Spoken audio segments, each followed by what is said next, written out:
अपर्णा के पोस्टर कांड पर शिवपाल यादव का ऐलान।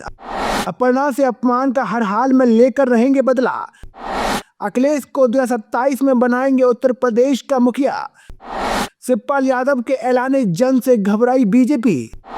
जी हाँ, उत्तर प्रदेश की सियासत में परिवार, संगठन और रणनीति तीनों का संगम जिस शख्सियत में सबसे ज्यादा दिखाई देता है उनमें शिवपाल सिंह यादव का नाम प्रमुख है। करीब 9 वर्ष पहले जब उन्होंने समाजवादी पार्टी से अलग होकर अपनी राह चुनी थी, तब ये फैसला सिर्फ एक राजनीतिक कदम नहीं बल्कि पूरे यादव परिवार और यूपी की राजनीति में बड़ा मोड़ साबित हुआ था। उस समय चाचा भतीजे यानी अखिलेश यादव और शिवपाल के बीच दूरी साफ नजर आने लगी थी। शिवपाल यादव ने पार्टी से बगावत करते हुए नई राजनीतिक पार्टी बनाई, लेकिन एक बात बेहद खास रही, उन्होंने कभी भी परिवार से रिश्ता नहीं तोड़ा।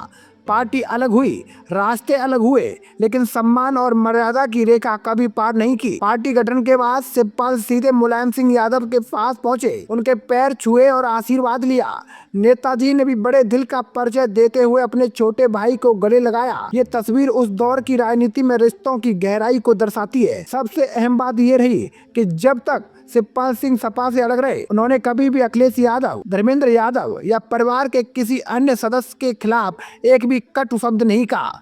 मंचों से उन्होंने डिम्पल यादव की तारीफ की और हमेशा परिवार की गरिमा बनाए रखी। यही वजह रही कि समय आने पर अखिलेश यादव ने खुद आगे बढ़कर अपने चाचा का सम्मान किया, उनके पैर छुए, उन्हें पूरे मान सम्मान के साथ समाजवादी पार्टी में वापस लाए।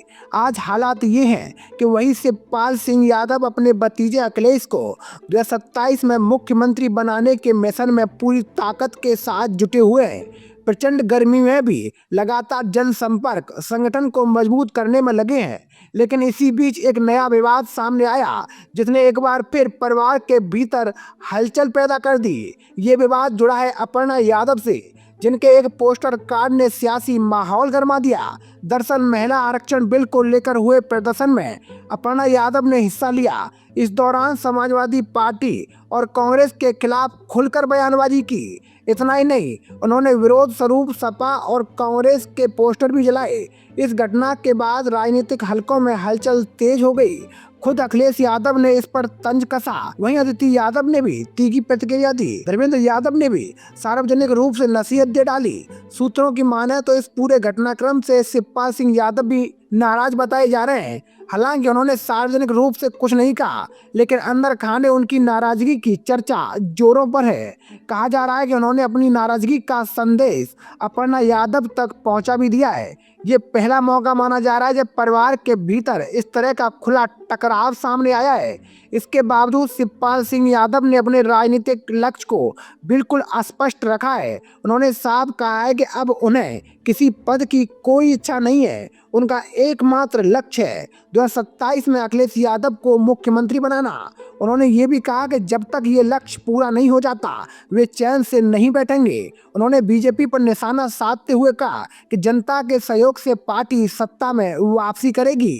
शिवपाल सिंह यादव ने अपने लंबे राजनीतिक अनुभव का जिक्र करते हुए कहा कि वे पिछले 40 वर्षों से राजनीति में सक्रिय हैं। उन्होंने जमीन पर बदलाव को करीब से देखा है। वे प्रदेश अध्यक्ष, नेता प्रतिपक्ष, कैबिनेट मंत्री जैसे महत्वपूर्ण पदों पर रह चुके हैं, इसलिए अब उन्हें किसी पद की जरूरत तो बिल्कुल नहीं है। उनका पूरा फोकस संगठन को मजबूत करने और पार्टी को सत्ता में लाने पर है। अगर उनके राजनीतिक सफर की बात करें तो शिवपाल सिंह यादव को संगठन का मास्टर माइंड माना जाता है।